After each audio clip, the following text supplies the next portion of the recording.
Building functional AI chatbots is the #1 skill that you need to learn if you want to make money in the AI space. Now on this channel previously, I've showed you a ton of tutorials regarding voice flow, but today I'm going to be showing you how to set up Flowise on your own hosting, how to actually build functional chat agents on Flowise, and how to deploy them to any platform of your choice, including website and social media channels. By the end of this video, you're going to be proficient in using Flowise, and it's super easy to do once you get the hang of it. Now when comparing Flowise to voice flow, there's a lot of different benefits. With voice flow, you can build out more complex flows, whereas Flowise, you just have one agent which can execute tasks with custom tools, etc. If you want any custom chatbots built for your website or your business, integrated into any platform of your choice, WhatsApp, Facebook, Instagram, or more, feel free to visit omnifusion.ai and book a discovery call with us so we can explore what best fits your need. All of this is going to make more sense later on in this video, and I'm going to explain all of this in a separate video altogether. So without any further ado, let's jump right into it and get you guys familiar with Flowise. First things first, what is Flowise? Now Flowise is based on LangChain, and it allows you to build large language model apps easily. Now as you can see down here, you have conversational agents, conversational chains, you can control your memory, your vector stores, etc. You can also specify which chat model you want to use, so you can use OpenAI, you can use Anthropic, and many more. Now this might look overwhelming right now, but I'm going to show you step by step on how to set all of this up, and by the time it's all done, you'll be grateful that you watched this entire video. Now with Flowise, you can't just sign up and do it in a cloud-based way. You actually need to deploy this on your own hosting because Flowise is an open source code. Now what this means is if you click on the flowiseai.com website, if you click on GitHub, it is going to open up the GitHub repository for Flowise, which is a public repo which has all of the code you need in order to run it. Now what we're going to do is we're going to take this code from GitHub and we're going to deploy it through render.com, which allows us to host this publicly, meaning that you can just type in an IP address in your browser and access Flowise through there. In terms of pricing, this is either going to be free, or if you want a little bit more performance, which you are going to need if you're going to deploy this into production, you are going to pay only $7 a month. There are some alternatives to Render, such as DigitalOcean and more, but Render is the easiest one for you to get started with today. Now first things first, you're going to have to sign up to GitHub and make a GitHub account. Once you've done that and you're in the GitHub repository, which once again you can find by going to the main page of Flowise and clicking on GitHub, all the links down below in the description, you are going to go ahead and click on fork. Now once you've forked this repository, you're going to name it Flowise tutorial or whatever you want to name it, and you're going to click on create fork, as well as select your own owner. You have now successfully forked the Flowise project into your own fork, and what we're going to do now is we're going to go back to Render. There's also an in-depth Flowise guide which we're going to be following right here in order to set this up on Render, and I'm also going to link this down below in the description so it's easy for you to copy and paste. Now once you're on Render, all you need to do is sign up, and once you've signed up, you're going to be in this dashboard right here. Now on this dashboard, you're going to go ahead and select web services and click on new web service. Here you're going to select build and deploy from a GitHub repository, and here you're going to connect your own repository. Once you've connected your GitHub account right here, which you can do by clicking on configure account, you're going to see all of your repositories right here. You're going to select the most recent one you want to use, which in this case is the one that I just made, and you're going to click on connect. Now we need to specify a couple of things for this setup. In this case, I'm just going to name it Flowise tutorial. You can select the region for the actual server, so the closer to you it is, the better. In this case, I'm going to do Frankfurt. The branch is going to stay as main. For the runtime, you need to ensure that you have Docker selected. And down here, you can select your instant types, which for hobby projects, if you're just trying out Flowise, you can select the free version. And for professional use, this starter plan should be enough to start with. But once you do have some clients deployed, you're going to have to upgrade or get an alternative hosting option. For the sake of this tutorial, I'm just going to do the free one. And the next thing we're going to have to do is set up the environment variables, for which we're going to go back to the Flowise instructions, and we're going to add some environmental variables, which are going to be #1, Flowise username. We're going to copy that. We're going to paste it in. And the second variable is going to be Flowise password, which we're also going to copy and paste in right here. Now for the username, you're just going to select whatever username you want. This is going to be your login details to the actual hosting. So we're going to do admin. And in this case, for the password, I'm just going to do 1234556. We're also going to go ahead and add in the node version, which we're going to copy. We're going to create an additional environmental variable, and we're going to paste in node version. and we're going to set it up as 18.18.1, which we're also going to copy and paste right here. There are also some more advanced settings which you can set up, which in this case we're not going to do. And then all you need to do is click on create web service. Once you've done that, you're going to come right here, which is going to be your Flowise instance. As you can see, the URL right here is going to be where we're going to be able to see this actual Flowise deployment. However, currently you can see the status right here is building, which means that it is still currently deploying the Flowise project. So we're going to wait for a second and come back once this is done. Once the deployment is finished, you're going to see this right here, and it's going to say live, which means that your Flowise deployment is now accessible on your render hosting. So what you're going to do is you're going to go ahead and click on this URL right here, open it up in a new tab, and all you need to do is log in using the credentials you set up during the setup, which is in this case admin and 1, 2, 3, 4, 5, 6. Before you even think about trying accessing our Flowise, I have deleted this deployment already by the time you're watching this video. So we're going to go ahead and click on login, and we're going to be right here, which is the basic Flowise dashboard where we have all of our chat flows. Now there's a lot of different things right here,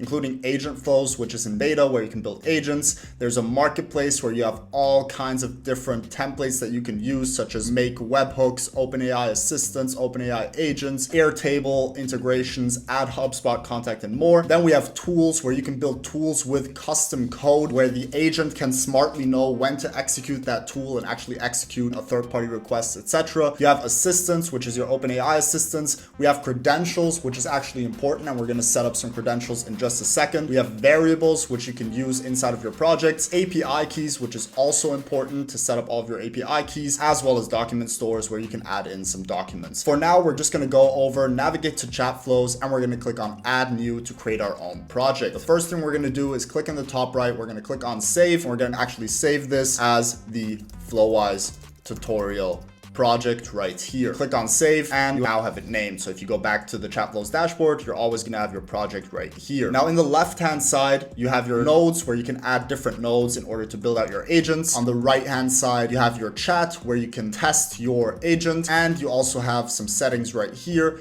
as well as your deployment options, which we're going to go over later in this video. So when you're looking at these nodes, it can be overwhelming. You have a lot of different things right here, but I'm going to walk you through what you need in order to build a functional chatbot. So we have our agents right here, which has all kinds of different agents. And for this video, we're going to be using a tool agent right here, which basically has access to tools. It has access to memory. It has a tool calling chat model, and you can set up your system prompt right here. Now, in order to get this actually functional, we're going to need a couple different things. We're going to want a knowledge base for the chatbot, and we're going to want it to have memory. For the sake of this tutorial, we're going to go with the basic buffer window memory. The size right here is how many back and forth instances are used as memory. So in this case, 4, which means we have 1 message, 2 messages, 3 messages, 4 messages, each going back and forth, which is going to be saved. We can up this to 10 if we want the past 10 to be used as memory, and more. If you click on additional parameters, you can set up a ton of stuff, which for now is not important. We're going to go ahead and hook this up to memory right here. So the next thing we're going to want to do is add some knowledge right here, which is going to be a tool. So what we're going to do is we're going to type in retriever. We're going to scroll down until we find the retriever tool. And we're going to take this right here. We're going to hook that up with our agent. Now, in order to set up this retriever tool, we're actually going to need a vector database. In this case, I like using Quadrant, which we're going to use right here. And if you go to the Quadrant website, quadrant.tech, you can actually start for free and set up your own Quadrant hosting. Once you've signed up to Quadrant, this is what you're going to see, and you're going to have to go ahead and go to clusters. You're going to click on create, and in this case, we're going to select the free option just for the sake of this tutorial. The important thing to know is that when you take the free option on Quadrant, it works, but if you don't ping it for, I believe it is 72 hours, if you don't use it for 72 hours, it's going to delete it. So if you want to go for the standard, it's about $25 a month, which is fine. In this case, we're going to go for the free one. We're going to name it Flowise Tutorial, and we're going to click on create. Now you can see that we have our cluster in here. If we click on the drop down, we have all the information right here. And as you can see, there are no API keys linked to this cluster. So we're going to go ahead and click on API keys, go ahead and click on create. We're going to select the cluster we just set up, which is Flowise Tutorial. We're going to click on OK. Now this is going to show us our API key, which is important to save because you will never see it again after going on this page. So make sure you save this somewhere. We're going to copy this right here. And now we're going to go back to Flowise. And with this quadrant node right here, we're going to set up our connect credential. We're going to click on the drop down right here. We're going to select create new. We're going to name it Flowise tutorial, and we're going to insert our API key right here. The next thing we're going to have to set up is the quadrant server URL. For this, you go back to quadrant, go back to clusters, select the cluster that you just set up. As you can see, it's currently still creating, but it's going to be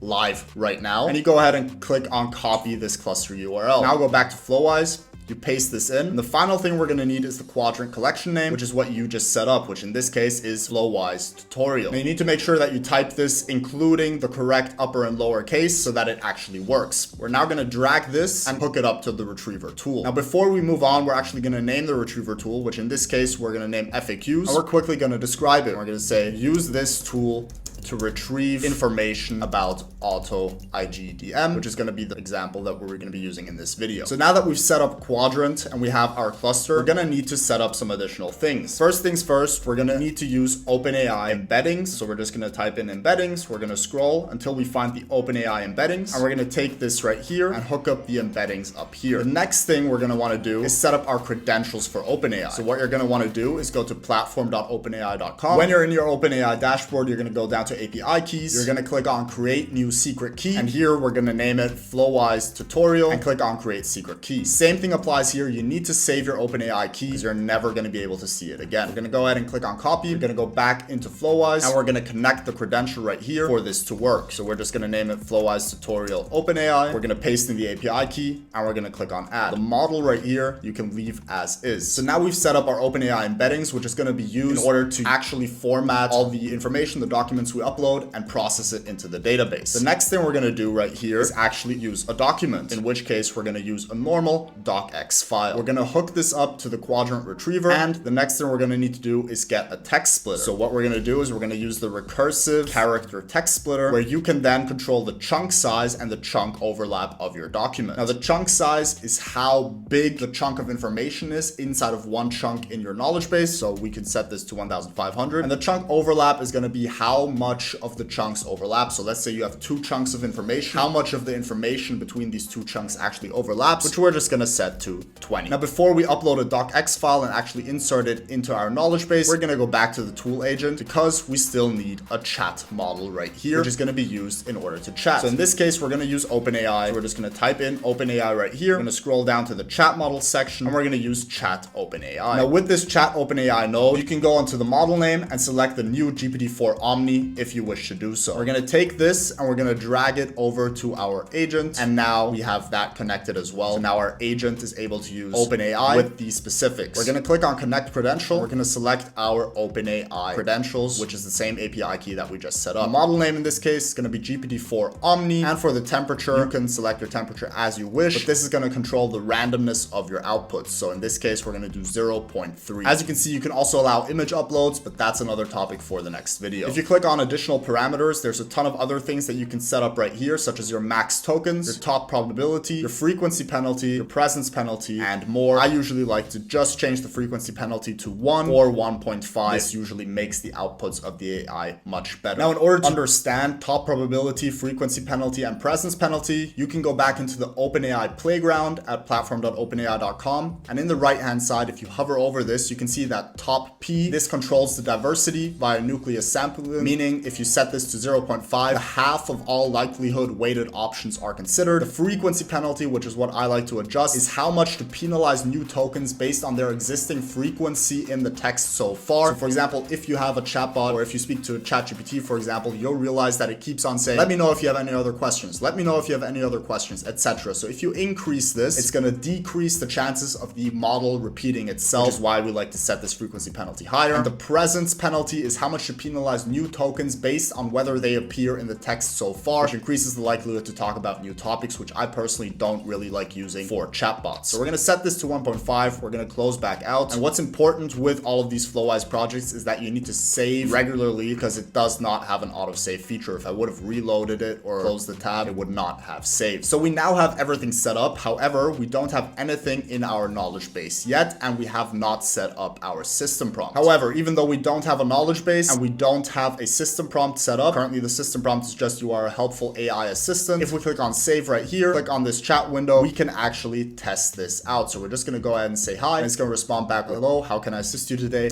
I need a recipe for some pancakes, and it's going to go ahead and pass out that recipe. Now obviously we want to control this further. We want to add in our own little knowledge base, and we want to control the system prompt. So first things first, we're going to click on additional parameters right here. We're going to start writing our system prompt. If you click on this right here, it's going to open it up in a big window for you to write a system prompt. Now this really is going to be the key to whether your chatbot is good and functional or not. So in this case, what I like to do is I like to split it up into specific sections, which first is going to be context, second is going to be instructions, and third is going to be knowledge. Now these are the key essentials which I would recommend anyone to add into every single one of their chatbots, and this is what works best for us. However, we have built many more complex projects where you need to get into a lot more specifics than just this, as well as add additional custom tools. When I say custom tools, what you can do is you can go over here and go down to tools, and this is going to show you all kinds of different things. So you can provide the agent with access to a calculator. You can do custom tools where you can do custom code to do basically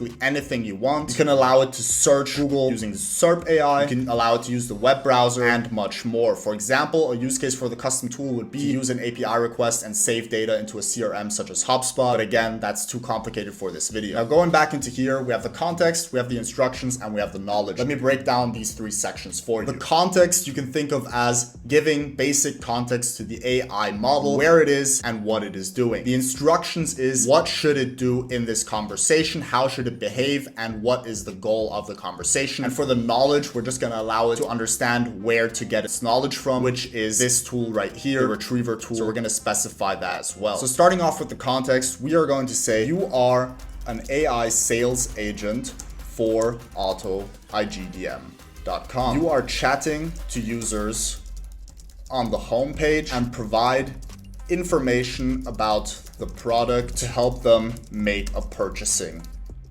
decision. In this case, we just launched AutoIGDM Pro, so I'm going to add this in here as well. There is also a Pro version, which does not require you to use a Chrome extension and can be found on AutoIGDM.com/pro. So this is an idea of what the context can look like. Obviously, if you're building this out as a professional project, you're gonna have to do a lot of tweaking, a lot of testing, and figure out this wording much more. Next thing we're gonna do is move on to instructions. The user has contacted you through the site. Your goal is to understand their current situation, provide advice and guidance on how they could use AutoIGDM to attract more clients and get more leads, as well as provide information about how AutoIGDM works. These are very simple instructions, but you can build this out much more. You can also go in a step-by-step thing and give additional instructions. For example, something that I like to do is specify the tone. You speak in a friendly yet professional tone. Something that the AI models like to do is embed links. So for example, if you integrate this into Instagram, it's going to have a weird embedding format. So you can say, always send your links in plain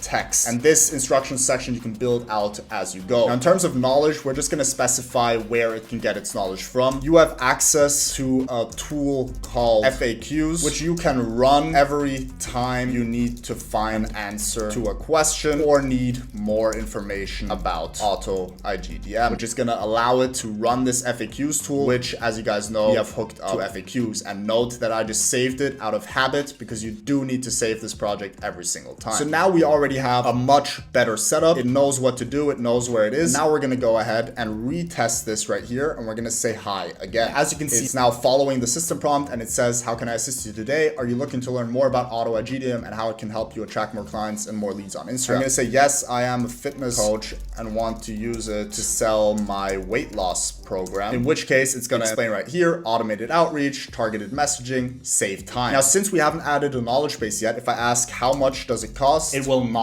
know correct answer. So right now, just made up something, which in this case is bad. So the cost is $9.99 per month, which is not true. It's actually $39 per month. So what you can do in order to prevent it making up things is you can go back into the system prompt and add in here, if you do not find an answer to a question in the FAQs tool, do not make up an answer from your general knowledge. Always run the tool and never answer a question if you do not get an answer from this tool. So this will prevent it from making stuff up. So what we're going to do is we're going to save it again. You always need to save before you test it as well. Otherwise, it will not reflect your changes in the test. We're going to ask how much does it cost. Now, in this case, it hasn't actually given me a price, which is correct because it doesn't have an answer. Instead, it just says the standard version, you can find more information, and the pro version, and you can find more information here, but it didn't give me any incorrect information. But now we're actually going to want to clear the chat history. You can just click here and clear it. So we have a fresh chat. And now we're going to go ahead and actually add some information into this knowledge base right here. So what I'm going to do is I'm going to open up this fresh Word document, and we're just going to start to build out our knowledge base for this project. What I like to do is just do a simple question answer format. So we're going to do question, how much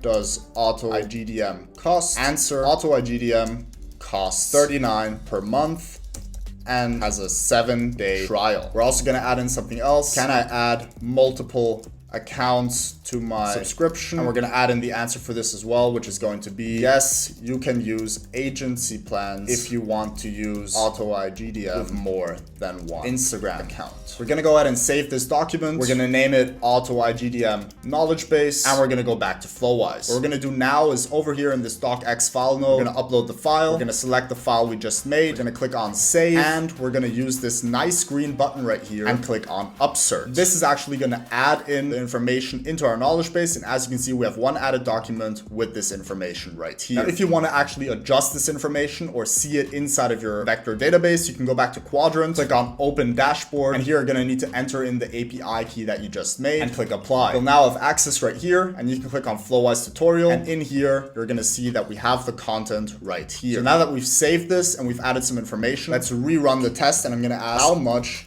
does it cost? And as you can see, it has now run the FAQs tool. It's gotten this output from the tool, and it's used this to formulate the answer. And it said it costs $39 per month and comes with a 7-day free trial. And if you need to use it with multiple Instagram accounts, there are agency plans available, which it mentioned because it is part of the output which it got from the tool. So if you build out a proper knowledge base with all the information and you continue testing this system prompt, you are going to have an amazing chatbot which you can deploy on your website. Now, by the time this video is live, I will have fully finished building this out in our backend systems, and you can go to autoigdm.com and actually test out the chatbot which I built as a final result. It's going to take me at least 2 to 3 hours of testing, iterating, building out the knowledge base, and making sure the prompt and the knowledge base are absolutely perfect before deploying it, so that would completely blow this video out of proportion. Now, when it comes to deploying, we have a couple of different options. If you click up here in the right hand corner, you can see that you can simply embed a pop-up as an HTML, where you can just take this tag and paste it in the body tag of your website. You can also do a full page chatbot, which you can also paste in the body tag of your website. Or if you click on curl, you can actually do API calls to your specific Flowise. Now, what I like to do is I like the functionality of VoiceFlow. If you guys aren't familiar with VoiceFlow, it's another chatbot builder where you can build AI agents with a flexible platform. And for this, you don't need to do any self-hosting. So what I actually like to do is I like to take my Flowise projects and integrate them into my website through VoiceFlow. Now, the cool thing is that all of your token usage runs through Flowise, meaning that you pay your tokens directly with OpenAI, meaning that it's much cheaper compared to VoiceFlow. However, if you click on VoiceFlow and you click on sign in or sign up if you don't have an account yet, and you click on new assistant, you're going to be able to do this. Now, if you go into the school.com/omnifusion, which is our resource hub, you're going to be able to go to the classroom section and find the template which I'm about to show you, and click up here and import the file, which is going to open up this project right here inside of VoiceFlow. You're going to go ahead and click on start, and you're going to see this template right here. So once you have this template, which as I said is available in the resource hub, all you need to go to the Flowise project, go up here and embed in your website or use as an API. You're going to click on curl, and right here, you're just going to copy out this URL right here. You're going to copy it. You're going to go back to the VoiceFlow template. You're going to paste it in right here. Now we're actually going to test it. We're going to ask it, how much does it cost? And it's going to send the request, and we're going to get the response back. Auto IGDM costs $39 per month and comes with a 7-day free trial. Now, if you want to loop this, you're going to have to go back and actually just connect the response node back to the capture, so you can capture another message, and that way it's going to loop through. So now that we've actually set this up, as you can see, we have a fully conversational chatbot with memory inside of VoiceFlow. Now, if we want to deploy it through VoiceFlow, all we can do is go back here, go to integration, go to web chat, and here we can actually set up the branding in a very nice way and take this code and paste it into the body tag of our website. So this allows us to do better branding, as well as if we want to integrate it it into ManyChat, for example, to have it on WhatsApp, Instagram, Facebook. We have a ton of tutorials, which I'm going to link also down below in the description, which show you how to do that. You're going to be able to use this API key and integrate your Flowise project into ManyChat through VoiceFlow. Or of course, you can just use the regular embed and embed chatbot right here. You can also show the chatbot config where you can set up welcome message, you can set up the avatar and all of this, but it is much easier if you do it through VoiceFlow if you don't have any experience with this, or you can just ask ChatGPT to adjust this code right here for you. So we're actually going to go ahead and do that. We're going to set up the auto IGDM sales here to help you understand auto IGDM. We're going to turn off the VoiceFlow branding. You can upload an image right here, which is going to be the auto IGDM logo. We're going to add that into all of these different fields, and we now have an auto IGDM sales chatbot. Now, if we want to add a welcome message, we simply go back to start, and before we capture their message, we're just going to send something right here. We're going to say, hi, this is Mike from auto IGDM. How can I help you today? We're going to hook up this text over here, and most importantly, we're going to click on publish. Now, once we've published this, we're going to click on embed widget, which is going to bring us back here, and we're going to copy this code and paste it into the body tag. So in this case, I'm actually going to do this through Go High Level, where our website is hosted, and I'm going to do it on the OmniFusion website just as a test. All you need to do is click up here to the tracking code, go to the footer, paste this in, and click on publish. And now if we click on the preview of the website, we are going to see the chatbot in the bottom right hand side with the branding that we just set up, with the welcome message that we just set up, and now we can say how much